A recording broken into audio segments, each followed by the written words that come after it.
السلام علیکم ورحمۃ اللہ وبرکاتہ۔ الحمد للہ نحمده ونستعینه ونستغفره ونؤمن به ونتوکل علیہ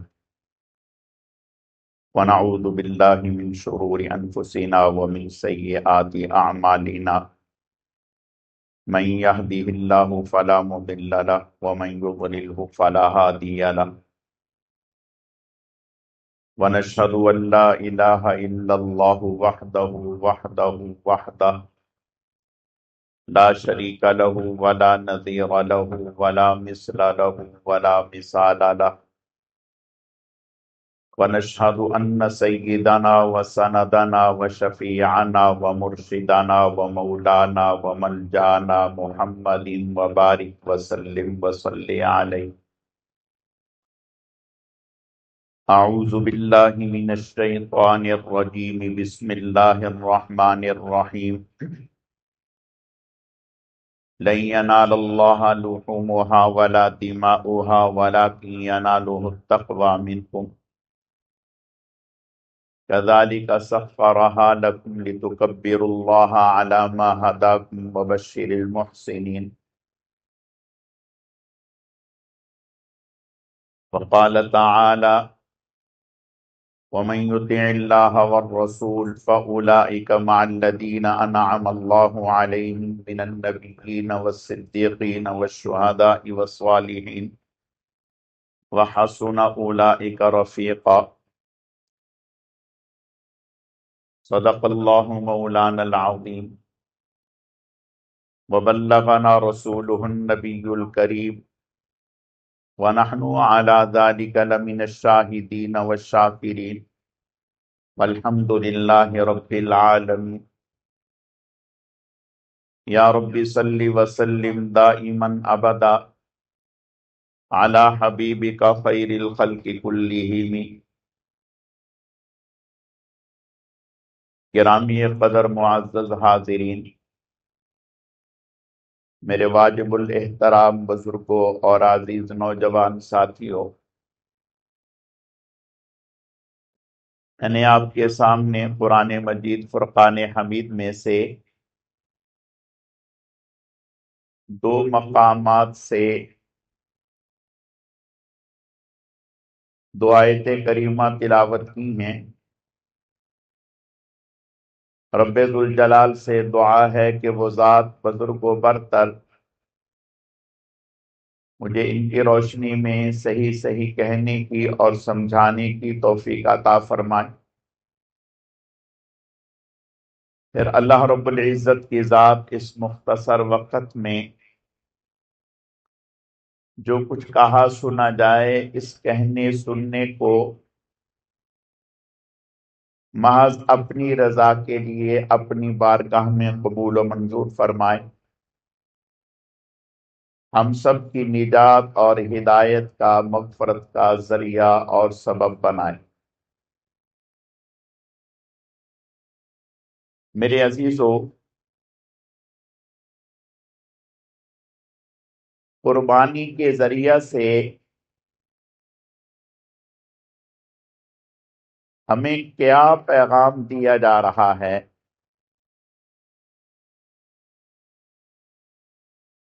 قربانی یہ پہلی امتوں میں بھی مشروع رہی،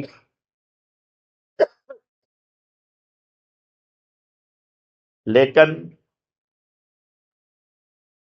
اس سے استفادے کی اجازت صرف اس امت کو ملی۔ پہلی امت کے لوگ اگر قربانی کرتے تو آسمانوں سے آگ آ کر جلا دیتی۔ یہ اس بات کی علامت سمجھی جاتی کہ ان کی قربانی اللہ کی بارگاہ میں قبول ہو گئی۔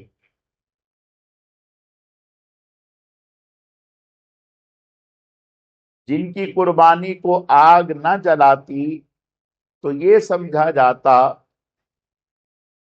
کہ یا تو مال ٹھیک نہیں یا نیت ٹھیک نہیں.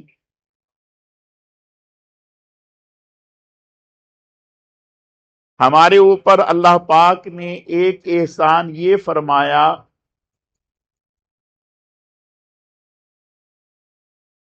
کہ ہمارے عمل کو اللہ نے اپنی رحمت میں چھپا لیا.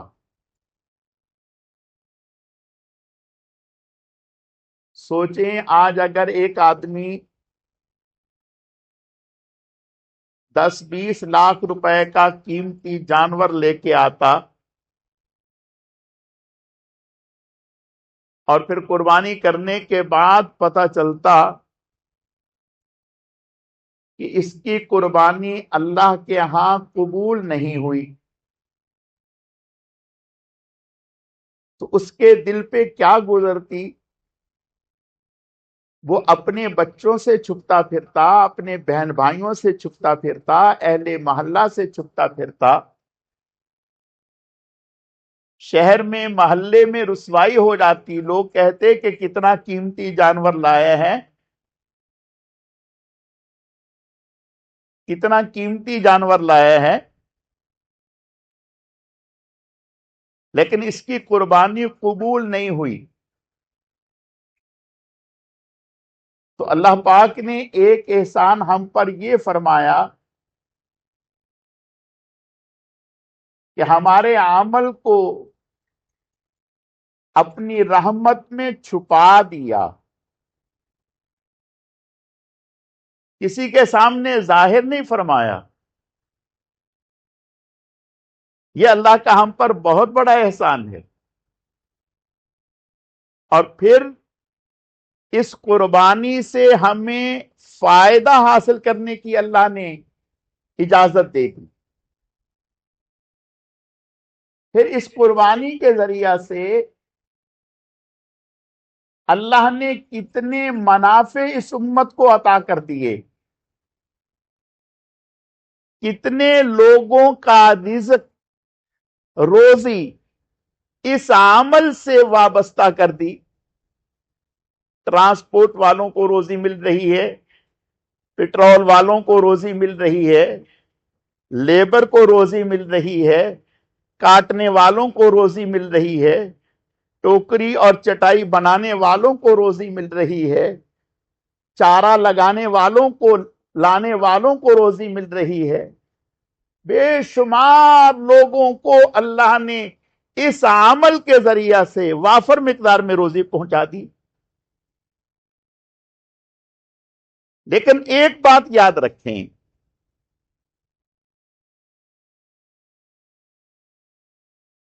ہمارا کوئی بھی عمل اگر اپنی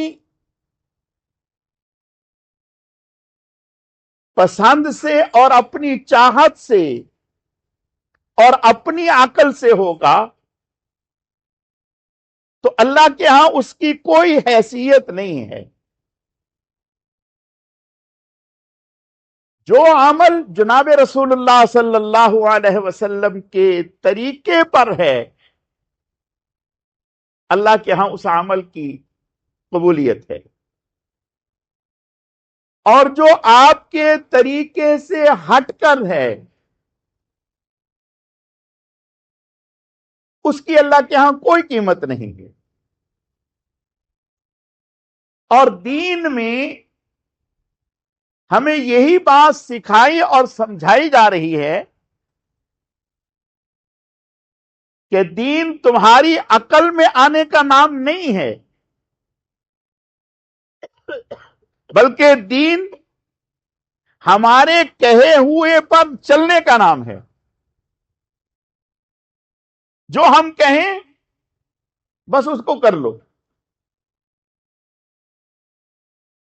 میں اس کی مثال عرض کرتا ہوں. ایک صحابی آپ صلی اللہ علیہ وسلم سے کہنے لگے، یا رسول اللہ صلی اللہ علیہ وسلم، میں نے قربانی کر لی لیکن نماز سے پہلے کر لی. اب دیکھیں دن تو وہی ہے، عید الاضحیٰ کا ہی دن ہے نا، نماز سے پہلے کر لی یا بعد میں کر لی؟ کہا یا رسول اللہ صلی اللہ علیہ وسلم میں نے نماز سے پہلے کر لی تاکہ گھر والوں کو بچوں کو زیادہ انتظار نہ کرنا پڑے، جلدی سے گوشت میسر آ جائے۔ اب اگر غور کریں تو کوئی فرق تو نہیں ہے، بھئی نماز سے پہلے کر لی، نماز کے بعد کر لی، کی تو اسی دن ہے، لیکن آپ صلی اللہ علیہ وسلم نے ارشاد فرمایا یہ دعوت تو ہو گئی، قربانی نہیں ہوئی، قربانی نہیں ہوئی۔ یا رسول اللہ پھر آئندہ خیال رکھیں گے؟ فرمایا نہیں، دوبارہ سے کرنی ہو، دوبارہ سے کرنی ہوگی۔ کہنے لگے یا رسول اللہ صلی اللہ علیہ وسلم میرے پاس ایک بکری کا بچہ ہے، یعنی بکرا ہے، لیکن پورے سال کا نہیں ہے، کم کا ہے، اور اس وقت کچھ ہے نہیں۔ آپ نے فرمایا صرف تمہارے لیے یہ رعایت ہے، اوروں کے لیے نہیں، تم اسی کی کر لو، اللہ کے ہاں یہی قبول ہو جائے گی۔ تو پتا چلا کہ دین اپنی عقلی گھوڑے دوڑانے کا نام نہیں ہے، دین تو اللہ اور اس کے رسول کے حکم کے ماننے کا نام ہے۔ اگر دین عقل میں آنے کا نام ہوتا تو عقل کا تقاضا کیا ہے؟ جو چیز ٹوٹتی ہے، جہاں سے ٹوٹتی ہے وہیں سے اس کو جوڑا جاتا ہے۔ کیا مطلب؟ آپ کی کلائی ٹوٹی، اللہ تعالیٰ حفاظت فرمائے، پلستر جو ہے وہ ڈاکٹر آپ کی پنڈلی پہ چڑھانا شروع کر دے، آپ کہیں گے کہ ڈاکٹر صاحب خیریت ہے، میری کلائی فریکچر ہوئی ہے۔ وہ کہے گا اچھا اچھا اچھا، اب وہ کلائی پہ پلستر چڑھا رہا ہے، تو کیا مطلب؟ جہاں سے ٹوٹی ہے وہیں پلستر ہوگا۔ آنکھ میں تکلیف ہے، دوائی ناک میں ڈالی جا رہی ہے، کان میں ڈالی جا رہی ہے؟ نہیں، جہاں جو چیز خراب ہوئی ہے وہیں سے اس کو جوڑا جائے گا۔ میں مثال عرض کرتا ہوں، ہمارا وضو ٹوٹ گیا، ری خارج ہو گئی، ری خارج ہو گئی، وضو ٹوٹ گیا۔ اب عقل کا تقاضا تو یہ ہے جہاں سے ٹوٹا ہے وہیں سے دھویا جائے۔ گیس خارج ہوئی ہے، وضو ٹوٹ گیا، تو عقل کا تقاضا تو یہ ہے کہ جہاں سے ٹوٹے ہے وہاں سے جوڑا جائے، وہیں کو دھویا جائے۔ لیکن کوئی بھی استنجا نہیں کرتا، وضو کرتا ہے۔ ایک آدمی دیکھتے ہے، وہ کہہ رہے کہ بھائی یہ آپ کیا کر رہے ہیں؟ کہہ رہے میرا وضو ٹوٹ گیا۔ کہاں سے ٹوٹا؟ ری خارج ہو گئی۔ کہا جہاں سے ٹوٹا وہاں سے جوڑو نا، ٹوٹا کہاں سے ہے، جوڑ کہاں سے رہے؟ آپ کیا کہیں گے؟ ہم یہ کہیں گے کہ میاں یہاں عقل کام نہیں کرتی، جو اللہ اور اس کے رسول نے تعلیمات دی ہیں اسی پر چلنے کا نام دین ہے۔ ہمیں دین نے یہ کہا ہے کہ ہم نے وضو کرنا ہے۔ سیدنا صدیق اکبر رضی اللہ تعالیٰ، عمر بن خطاب رضی اللہ تعالیٰ،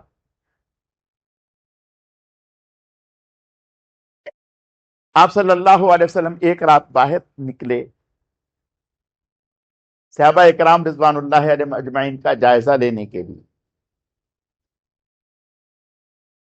دیکھا کہ مختلف صحابہ اکرام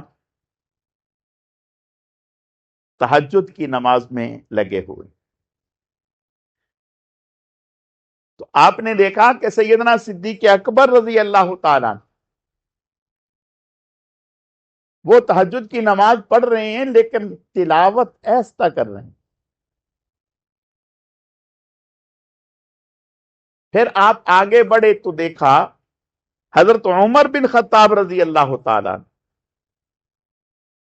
تہجد کی نماز ادا کر رہے ہیں لیکن تلاوت بہت اونچی آواز سے کر رہے ہیں. خیر آپ نے دیکھ لیا. اگلے دن آپ صلی اللہ علیہ وسلم نے ان حضرات سے فرمایا کہ بھئی میں رات کو نکلا تھا، میں نے دیکھا کہ عمر تم بہت اونچی آواز سے تلاوت کر رہے تھے، ابو بکر تم بہت ہلکی آواز سے تلاوت کر رہے تھے. حضرت عمر فرمانے لگے یا رسول اللہ صلی اللہ علیہ وسلم میں اونچی آواز سے اس لیے تلاوت کر رہا تھا کہ جہاں جہاں تک میری تلاوت کی آواز پہنچے گی شیطان بھاگے گا، شیطان بھاگے گا اور سونے والے جاگ جائیں گے، نماز کے لیے بیدار ہو جائیں گے. سیدنا صدیق اکبر رضی اللہ تعالیٰ عنہ سے پوچھا کہ ابو بکر جی یا رسول اللہ، فرمایا کہ تم بہت ہلکی آواز سے تلاوت کر رہے تھے. فرمانے لگے یا رسول اللہ صلی اللہ علیہ وسلم جس کو سنانا ہے وہ تو شارک سے بھی زیادہ قریب ہے، یعنی اللہ کے لیے تلاوت کر رہے ہیں، اللہ تو ہماری شارک سے بھی زیادہ قریب ہے، تو اتنا اونچی آواز سے تلاوت کرنے کی کیا ضرورت. اب بتائیں کیا دونوں حضرات کی بات غیر معقول ہے؟ دونوں حضرات کی بات معقول نہیں، دونوں کی بات معقول ہے، مدلل ہے. لیکن قربان جائیں جناب رسول اللہ صلی اللہ علیہ وسلم پر. آپ نے ارشاد فرمایا عمر جی یا رسول اللہ، فرمایا تم تھوڑی پست کر لو، تم اپنی آواز کو تھوڑا پست کر لو.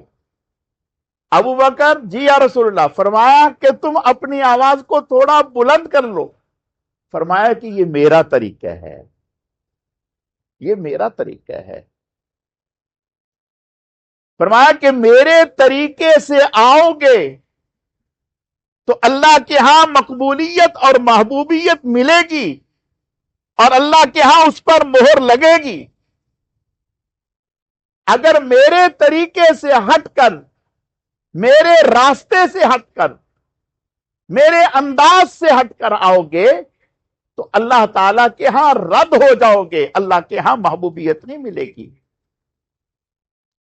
اللہ نے میرا ہی طریقہ اور میرا ہی راستہ قیامت تک کی انسانیت کے لیے اسوہ حسنہ بنایا ہے. لقد کان لکم فی رسول اللہ اسوۃ حسنہ.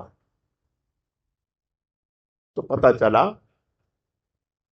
کہ قربانی کا عمل آج جہاں اور طرح طرح کے اعتراضات کیے جاتے ہیں تو وہاں ایک اعتراض یہ بھی کیا جاتا ہے کہ بھئی اتنے جانور ذبح کرنے کی کیا ضرورت ہے، اتنی قربانیاں کرنے کی کیا ضرورت ہے. اپنے کسی بہن بھائی کو، غریب کو پیسے دے دو، کسی بچی کی شادی کروا دو. تو 3 لاکھ کا موبائل لینے کی کیا ضرورت ہے؟ جب 1 لاکھ والے سے کام چل رہا ہے تو 3 لاکھ کا لینے کی کیا ضرورت ہے؟ وہی 2 لاکھ جو ہے کسی بہن بیٹی کو دے دو.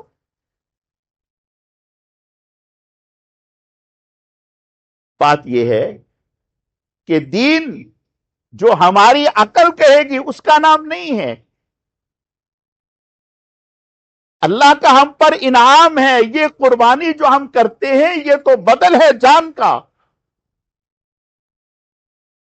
یہ تو بدل ہے جان کا.